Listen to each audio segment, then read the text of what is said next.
Magandang araw po sa inyong lahat mga kababayan at welcome back dito po sa PNR at ito nga mga karbi natin, bagong ebidensya. Nako, Marcoleta at Ungab, sanib pwersa.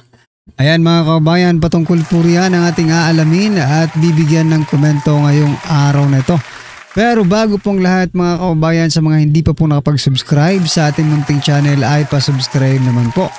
Yan, at ito na nga, simulan na po natin to.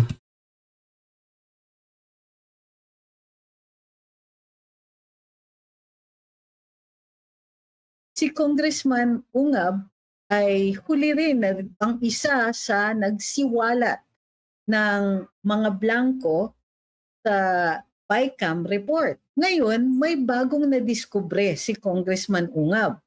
Mainit at lumaragsa ang issue tungkol sa flood control. At nadiskubre ni Congressman Ungab ang isang paraan kung paano nangyayaring walang major projects tungkol dito. The last time, itong si Congressman Ungab napakasipag at siya po ang siguro tinaguri ang pinakadalubhasa na pagdating dito sa pagbabudget o sa appropriations sa House of Representatives. Matagal na po siyang representante at kadalasan po noong panahon ni Presidente Rodrigo Duterte, siya po ay nandyan sa Committee on Appropriations. Obviously ngayon, hindi na po siya kasama dyan. Ang dating pinuno ng Committee on Appropriations ay walang iba kundi ang kontrobersyal na kongresista si Saldico at ang kanyang deputy or co-chair was ang dating kongresista din na si Stella Kimbo. Ngayon po ay ang pinuno niya ay si Isabela Representative. Oops, nakalimutan ko yung name niya. It will come back to me. So maraming salamat po sa lahat ng mga bagong dating. I'm seeing your greetings and magandang gabi po sa inyong lahat. Pagpatuloy natin. Si Congressman Ungab ay huli rin ang isa sa nagsiwalat ng mga blanco sa BICAM report. At nung siya po ay naglabas nito, ay co-host niya doon sa Basta Tabawenyo, walang iba kundi ang dati nating Pangulo, si Rodrigo Duterte. Okay. Medyo mahina ang boses natin, ipagpaumanhin niyo po muna dahil ngayon lang po ako medyo nakabawid, 2 araw na pong may sakit. Ngunit napakahalaga po nitong kailangan nating i-discuss kung kaya't, napipilitan talaga tayo mag-live ngayon. Ngayon, as Congressman Swansing, maraming salamat po kay Mr. Jose Albania. Alright, Congresswoman Swansing po ang ngayong pinuno ng appropriations. Kanina, matapos isiwalat ni Congressman Ungab ang tungkol sa mga blanco sa BICAM, isiniwalat din naman niya kamakailan ang tungkol naman doon sa automatic appropriations, doon sa mga special funds na diretsyong tumatanggap ng mga buwis. Halimbawa, PhilHealth na naka-allocate sa kanila ang buwis ng ang sugar tax and other health issues, no, tungkol doon sa ang sin taxes at lalong-lalo na yung doon sa sugar taxation sa pag-tax ng mga sweetened drinks. Okay. Sabi niya, napakialaman daw nitong 2025 yung tungkol sa automatic allocation. Sabi niya ngayon lang daw siya nakakita na pinakialaman yung automatic appropriations at dinagdagan ang pupunta sa Kongreso. All of these funds must go straight to the appropriated agency katulad ng PhilHealth. Ang NCCA, halimbawa, ito ay nakakatanggap ng 10% ng travel tax for culture and arts related projects. Automatic ang allocation nito kung kaya't hindi pwedeng lagyan ng kaakibat na appropriations. Dapat ito ay diretsyo lang doon sa mga ahensyang itinutukoy. Ngayon, may bagong nadiskubre si Congressman Ungab. Mainit at lumaragsa ang issue tungkol sa flood control. At nadiskubre ni Congressman Ungab ang isang paraan kung paano nangyayaring walang major projects tungkol dito. Kung matatandaan natin, during the Senate Blue Ribbon Committee na pinamunuan ni ni Senator Rodante Marcoleta. So yan mga kababayan, putulin lang po natin saglit. At speaking of Senator Rodante Marcoleta, ito po ang kanilang nadiskubre sa Blue Ribbon Committee mga kababayan. Ito pa lang si Saldico mga kababayan ay meron pong 13,800,000 na ano ba ito? Palusot ba ito or insertion mga kababayan? Ito, pakinggan po natin ito mga kababayan. Ito po yung sinasabi ko. Yan. Di man maliwanag masyado, no? Ito po yung galing sa sa Abante News Online. Pakinggan po natin mga kababayan. 13,803,693 with Congressman Saldico as proponent. Pag tinotal mo in district, yung subtotal, 13,803,693,000, Your Honor. For the record, ang binabanggit po nating Representative Elizaldico, siya po yung chairman ng House Appropriations Committee. Sa makatid po, Rep. Toby, kung titingnan po natin at pagbabasihan, ito pong nakalap po ninyong impormasyon, lumalabas po na si Rep. Saldico ay siyang proponent ng halos 13.8 billion. Hindi natin malaman kung ito pinarada o sinagasa. Yan mga kababayan, hindi po alam kung ipinarada o isinagasa yung 13.8 billion na yan, million na yan mga kababayan. So, grabe pala ang ni Saldico, no, mga karibin natin. Bukod pala dito sa mga flood control projects na ito, bukod sa kanyang pagiging contractor, ay ito, meron pang 13.8 million na gustong malaman ng Senado or ng Blue Ribbon Committee kung saan napunta itong 13.8 million na ito. Di ba? Siniwalat mismo ni Senator Marcoleta ang tungkol sa river basin projects. Ayon sa kanya, ang flood control ay mayroong mga recommendations, mayroong national plan para dito at ang namumuno niyan ay doon sa river basins na ahensya. Sabi niya, mayroong plano pero tila hindi napopondohan o hindi nakakatanggap ng mga proyekto tungkol doon. Nang tanungin ang DPWH, ang sagot ni then Secretary Bonoan, sumusunod lang daw sila sa GAA.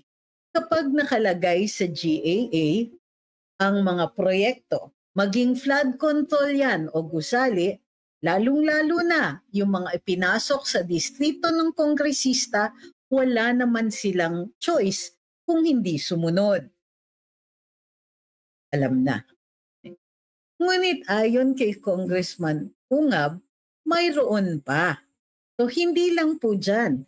Hindi napopondohan yung mga proyekto para sa mga river basins, kundi mayroon ngang mga kanya-kanyang proyekto ang mga congressman. Sabi ni Kong Ungab, it's a little worse than that.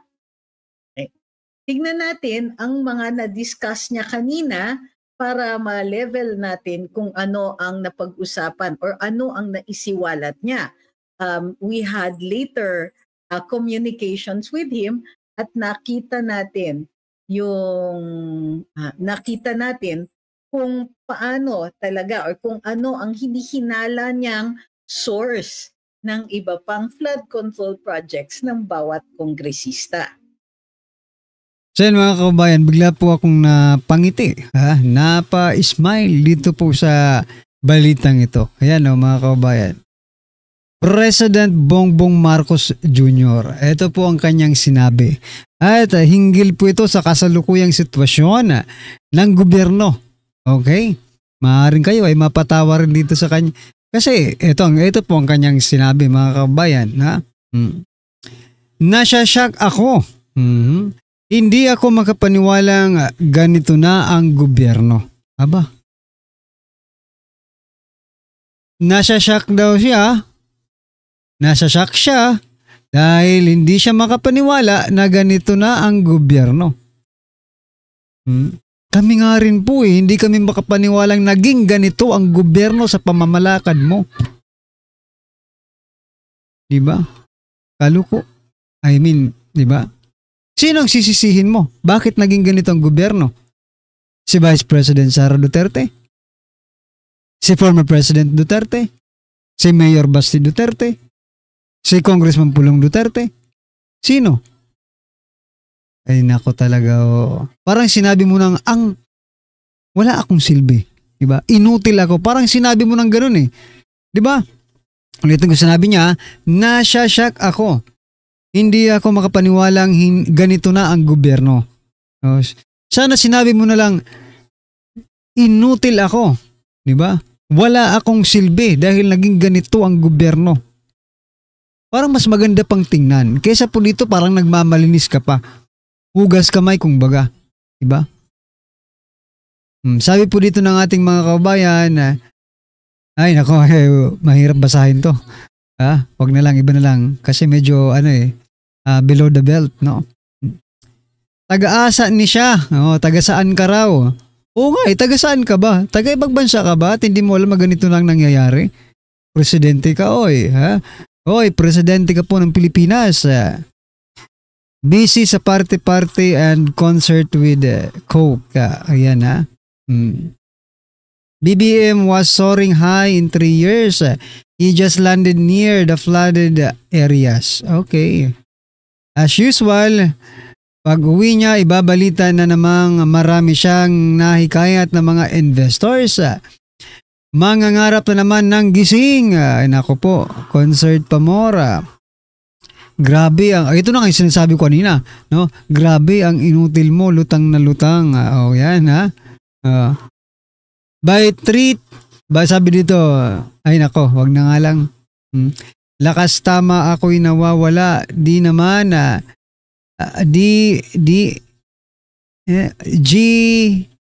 daman na si Dudong president. Hindi ko alam kung anong meaning no. Surround yourself with trustworthy advisors you will truly listen to.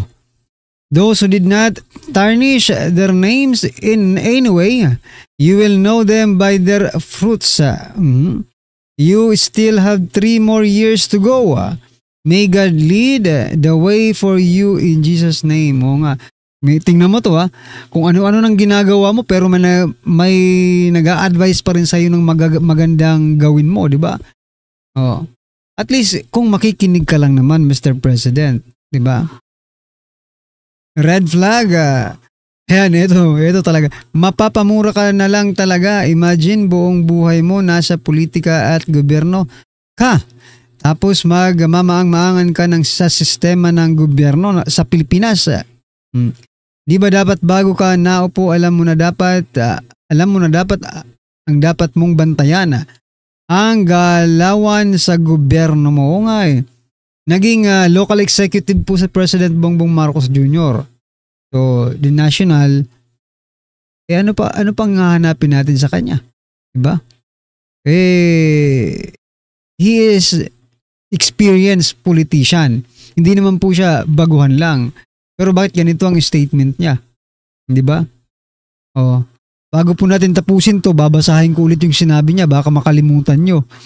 Nasashock ako, hindi ako makapaniwalang ganito na ang gobyerno. Nako po. Okay. Pakinggan po natin muna itong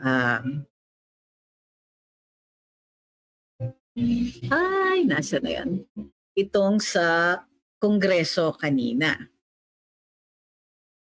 I have a question to DPWH. Perhaps Secretary Vince could Kung unga delegate po this to sasagot. one of his deputies, considering that bago pa siya nakaupo. My question is this. What happened? Anong nangyari sa big ticket, high impact flood control projects that were funded by ODA? They were lodged under the Foreign Assisted Projects or FAPs. I think this was presented in the 2024 budget and 2025 budget. Can you give me an explanation or clarification on that? Kasi malalaki to. I understand that the foreign creditors here are JICA, Asian Development Bank, World Bank, IBRD, Asian Infrastructure Investment Bank, Korea Economic Cooperation Development Fund, and the government of China. Pag na-approve na kasi yan, yung mahaba yung proseso. Very, very technical. Kompleto yan. Feasibility study, everything. Pumasa na ito sa DBCC, pumasa na sa Monetary Board, at saka meron ng sovereignty. Anong nangyari? Please clarify, Your Honor. Mr. Chairman, Honorable Sid Ungab, if I may just ask Undersecretary Emil Sidain, who is in charge of our foreign assisted projects, to respond. Good morning, Madam Chair, Your Honors. Relative to the ODA or foreign funded projects, which are actually the high impact projects, this has been actually implemented, Madam Chair, Your Honors, in most of our yearly implementations since the past administrations until now. But it goes through the process of approval from the NEDA, previously with NEDA, passing through the ICC Technical Board. Then once it goes up to ICC Cabinet Committee, all the way to the NEDA Board. And until now, Mr. Chair, all these flagship projects goes to the proper vetting of all the line agencies for review. With regards to flood control, most of these projects, especially the big ticket projects, goes also to the detailed master plan and feasibility studies before this can be submitted to the NEDA or the DepDep for proper review. And with this, Mr. Chair, once it goes to the approval, the lending institution, if this is actually with JICA, World Bank, ADB, or Korean Exim Bank, the appraisal mission has to come to the Philippines for a more rigid evaluations of the same.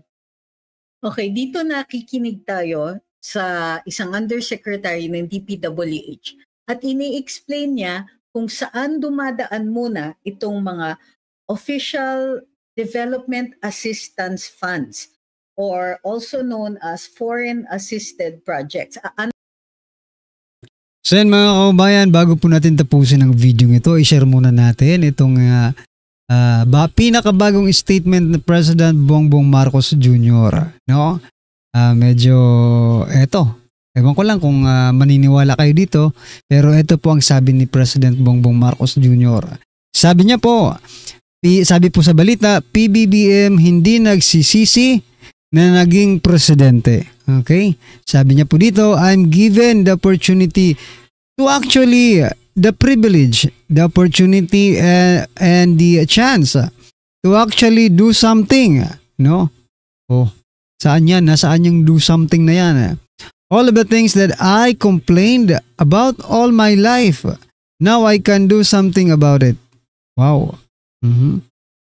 Yung mga ano bang tawag sa Tagalog ng complaint? Nirereklamo, you know. Yung mga bagay daw na nirereklamo niya sa buong buhay niya ay ngayon niya na lang pwedeng parang itama, di ba? And that is the greatest privilege that everyone can be granted. So, no, I don't regret it. No, hindi daw siya nagsisisi bilang isang president. Na naging presidente po siya. Ang tanong, ganun din ba ang nararamdaman ng taong bayan? Diba? Kung hindi nagsisisi ang presidente, Ganun rin po ba ang nararamdaman ng bawat isang Pilipino na ikaw po ang naging presidente? Ayan mga kababayan, hindi ko po yan masasagot kasi iba-iba naman po tayo ng opinion at reaksyon. Pero kung ano man po ang inyong reaksyon mga kababayan, i-comment nyo na lang po sa baba. Pero kung ako po ang inyong tatanungin, kung nagsisi ba tayo na siya ang naging presidente? Actually, isa rin po tayo sa bumoto sa kanya dahil unit team nga at nabudol nga tayo.